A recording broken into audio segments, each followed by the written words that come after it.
Thank you for joining us on 15 News at 5. I'm Tabitha Bartow. And I'm Alan Marvel.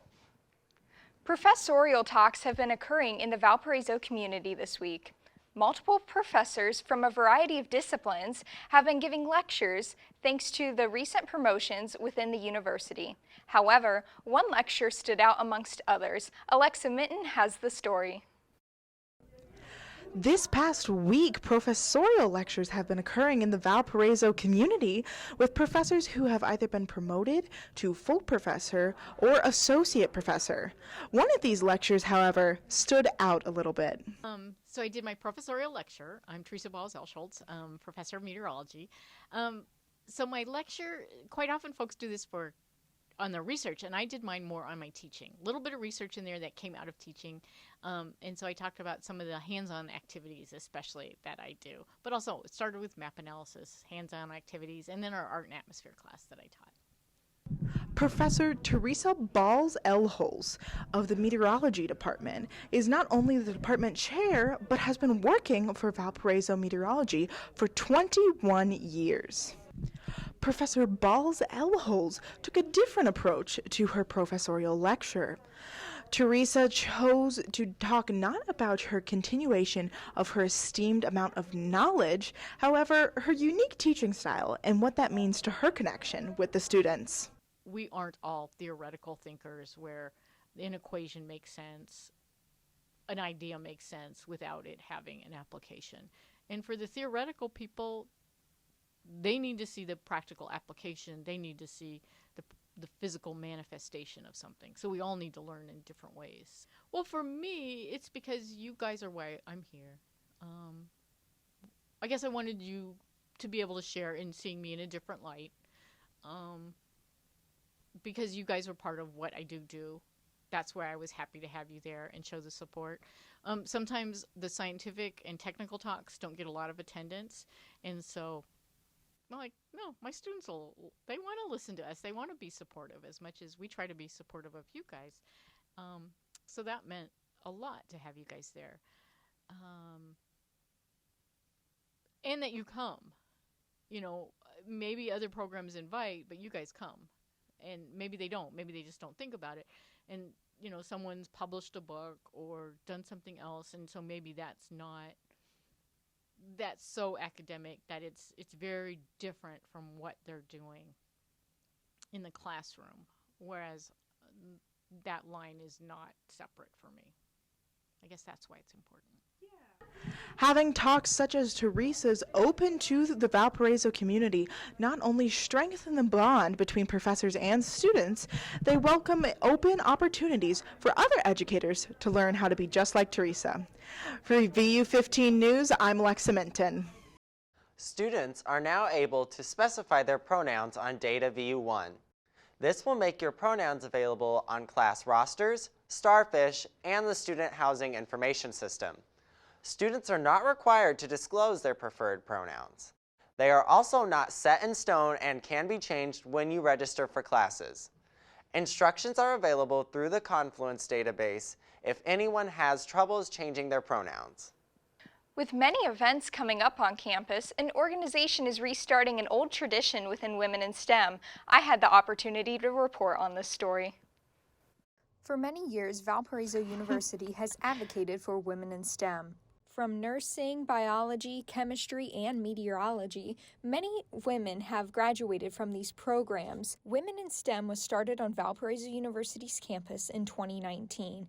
They have remained active since then and have gained several new members across from the health science, biology, math, and engineering, as well as meteorology and geography.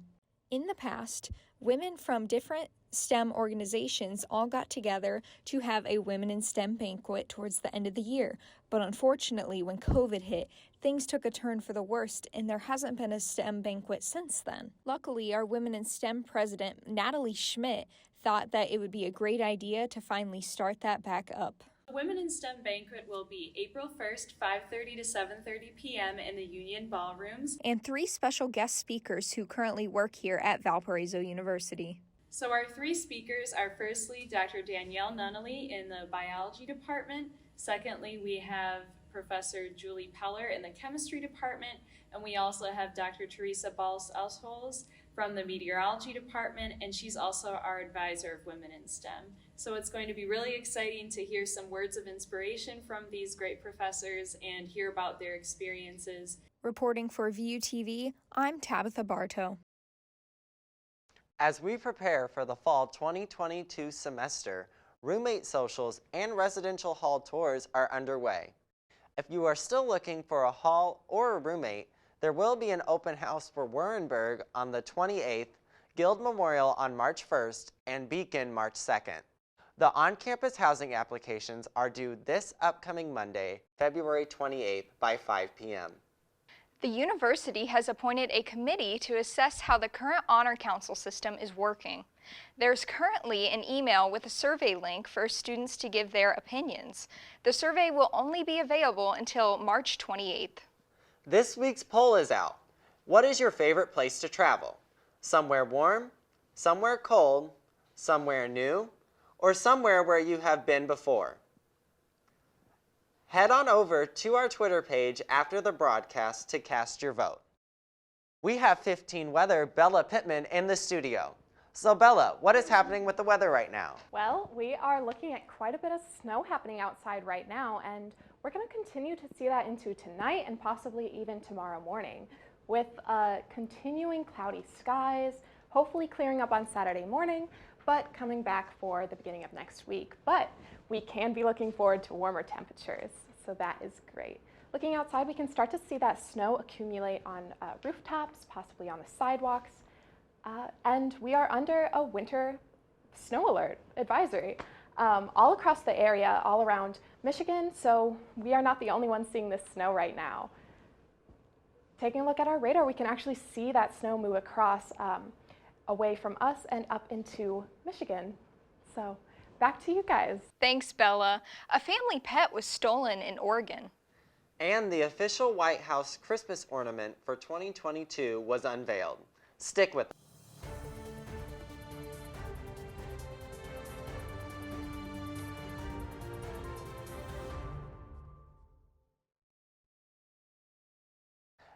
An Oregon family says their pet was stolen right off at their porch. A crime that was caught on camera. Audrey Wheel talked to the brother and sister who were shocked about what happened.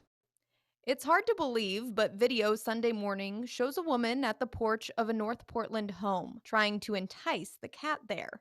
When after many failed attempts, she ultimately just picks him up and takes him. I just started crying, it's like a family member, is gone. Karina and Akash Otar are students at the University of Oregon. They tell us they've always wanted a pet and finally convinced their parents to get Kiki when Karina graduated middle school. You can see the love was there instantly. When my dad takes a nap and my dad goes to sleep, he has to get Kiki on the bed with him. They tell us Kiki has his own routine, which includes getting up early, going for a walk around 5 in the morning, and then hanging out on the porch usually around 7 until someone lets him back inside. That's when the video shows him being taken. The Otars say it's been hard for them dealing with this from afar, while they know their parents are heartbroken at home. It's like their child is gone, they already are empty nesters because, we're gone. And Kiki was kind of the only thing I would assume keeping them, kind of feeling not feeling lonely. They have a message for the woman who did this. What you did was really wrong. You took someone's family member. You took someone's love and joy.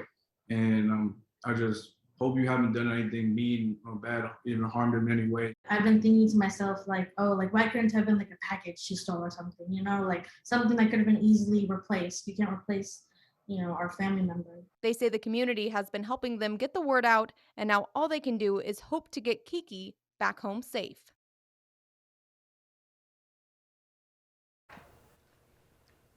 Two Utah National Guard UH-60 Black Hawk helicopters were involved in a training accident Tuesday morning, crashing near a popular ski resort. The Utah National Guard says no crew members or skiers at the snowboard ski resort were injured. Billy Halloran from New Zealand and his friend Jacob Oster were on a ski lift when they saw the two choppers crash and captured this video. An official says the first aircraft landed. Portions of the blade of the lead helicopter separated, and it appears to have struck the second helicopter. The accident is still under investigation. It's never too early to think about Christmas, right? The White House Historical Association revealed the official 2022 White House Christmas ornament on Monday. It's a gingerbread version of 1600 Pennsylvania Avenue, adorned with candy canes, mints, gumdrops, and swirled accents. Each one sells for $24.95. The ornament honors the legacy of President Richard Nixon, and it starts a year-long commemoration of the 37th president and his wife, Pat.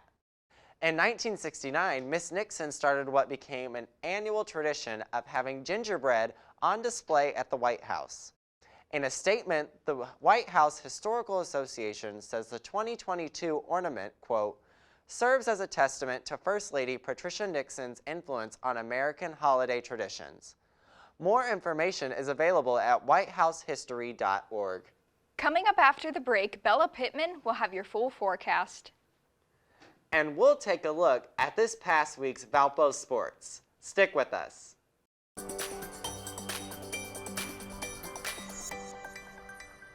So currently in Valparaiso, we're looking at this snow winter warning all across our area. We can even see on the radar this snow moving in. There's some to our north even in Wisconsin and Iowa. So hopefully that'll be moving past us. There's some rain to our south. Our temperature is sitting pretty nice at a 25, which is warmer than we've been in the past couple days. Gary is at 27, Chicago 26, so we're getting up there in the higher temps. Hopefully that'll stick around. Nationwide, Chicago and St. Louis are pretty warm regionally, and then some colder temps in Oklahoma. Just hopefully that warm air is going to move up towards us. Our wind chill is actually making it feel a lot colder in Valparaiso than that 25 that we're looking at for the temperature. So it's actually feeling more like a 14, which is really chilly. So with that snow and that wind, we're going to be looking at colder temperatures. So be sure to bundle up before you go outside. Our future radar shows lots of clouds kind of hanging up, but by Friday morning, we should be clearing up, starting to see the sky for a minute. And then by Friday, oh, okay. Well, future snowfall is showing that we're going to stick around in the 2-inch max for that snow that's happening right now outside. So hopefully that won't accumulate much and that'll melt really fast so we can start to feel like spring. Future temperatures are showing us going down overnight, Friday night, but hopefully we're going to start to see those rise again. Yeah, back up to 25 on Saturday. Even hit 30 there briefly and back to 33 on Sunday night. So we're gonna get back up in those 30s and hopefully see some warmer temps in the coming week. Tonight we're gonna be sitting at a 23, which isn't bad, but just a reminder with those wind chills, it is gonna be feeling a lot colder outside than 23. So if you're going out, if you're going to have fun, just bundle up. And then tomorrow we are going to see that snow stick around overnight into the morning, and hopefully in the afternoon those snow clouds will start to clear up and we'll start to see the sun again. But clouds are going to hang overhead all of tomorrow and likely clear up on Saturday. We can see that on our weather wall with the 28 for tomorrow with the flurries, but the sun starts to peak out and temperatures start to rise with even a 42 on Monday. So we are looking forward to that. Thanks, Bella. After the break, we'll have a recap of this past week's sports.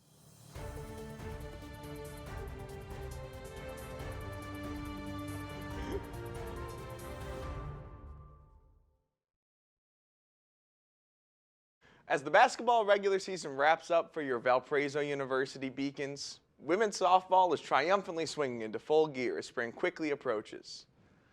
Women's basketball clawed their way back into a slugfest against the Indiana State Sycamores this past Sunday as the Beacons pulled a victory from the jaws of defeat, 74-69.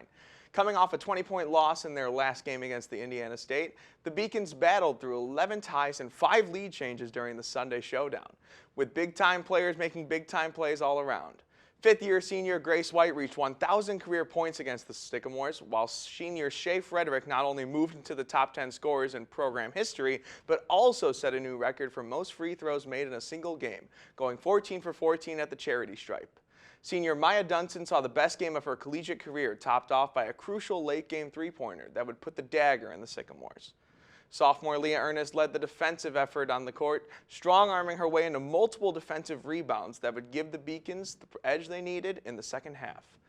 Even though the last home game of the season for the men's basketball season did not go as fans and players had hoped this past Wednesday, there was still much to celebrate. In the 71-65 loss of the Drake Bulldogs, graduate transfer Kevion Taylor became only the third player in program history to reach 2,000 career points in a Valpo uniform. The former Winona State Warrior joins two Valpo legends, Alec Peters and Bryce Drew, for such an accomplishment. How fitting that the milestone was reached during the last game of the home season on senior night, as him, Aaron Gordon, and Trevor Anderson were all honored during pregame warm-ups and post-game speeches. Ben Cricky and Kobe King helped give Valpo a fighting chance, combining for 8 from the free throw line and 10 rebounds on both ends of the court. Sophomore Sheldon Edwards also got in on the scoring action, going 3 for 7 from beyond the arc. The men now finish the regular season away, heading to Arch Madness after their road trip. All women's softball did was win this past weekend at the Charleston Invitational, as the Beacons ran away with a 5-game winning streak throughout the whole weekend and tournament until Sunday morning in a close 3-0 loss against the Binghamton Bearcats. The most dramatic wins both came on Saturday against Lipscomb and Holy Cross, as the Beacons had to come from behind late in both games to snag both victories. Junior pitcher Easton Sieb was recognized as the Missouri Valley Conference Pitcher of the Week for the strongest performance of her career during the Invitational, throwing her first career shutout against Charleston in a 1-0 Beacon victory. Sieb would go 3-0 for the weekend, stepping in as the relief pitcher in both the 7-6 victory over Lipscomb and the 6-run win over Holy Cross. She would record a .95 ERA for the entire weekend. Be on the lookout for more Beacon athletics as the men's and women's basketball teams march closer to the postseason, with the women playing Loyola Chicago this Friday at 6 p.m. in the Arc. Women's softball will rest this coming weekend and return to the Diamond next week against Western Illinois, followed by the Indiana Hoosiers. Go Beacons! Yeah, you know, I'm just very excited to see what women's basketball does. They have Hoops in the Heartland coming up, and men's will be followed by Arch Madness. Hopefully we can pull out a couple wins and get to March Madness sooner or later. For sure, very exciting. And also something that was pretty exciting this weekend was the Daytona 500. Of course! Austin Cindric in the number 2 took the win, and pretty much an underdog for the most part. But, you know, yeah, those underdogs have to win every now and then. It's nice to see the little guy pull one out finally. For sure. Well, after the break, we will have a final look at the weather. So hopefully after Friday, we're going to start to see that snow lighten up and we'll be able to see the sun again finally this weekend. Over this weekend, we're going to see about over 10-degree rise in temperature for Monday. We're going to be at 42, hopefully, which I know I'm excited for, and I hope everybody else is too. But next week, we should be looking at some higher, warmer temperatures. Thanks, Bella. I know I'm definitely looking forward to that warmer weather. But I also have a question for you. This one came in from a viewer. If you could travel anywhere, where would you go? That's a great question. I feel like I would definitely want to be somewhere a lot warmer right 100%. now. So maybe a beach, maybe a Hawaii, you know? I mean, I think personally I'm trying to go to Greece this summer, and we're still trying to wait to figure out about it, but I for sure want to go to Greece. What about you guys? I'd like to go to France. You know, I spoke French in high school, and I really want to get to actually have a feel for the culture a little bit more. I want to go to Ireland so badly, and not England, because I love Ireland. So you'll go to the island, but just go around? Yeah. If I can avoid anybody that's British, I will. I don't think you're going to be able to do that one. Well, if you all have a question for us, you can send it our way on our Facebook or our Twitter, and we may answer it. You can send screenshots of forums, questions you've been asked, or questions that you even have yourself.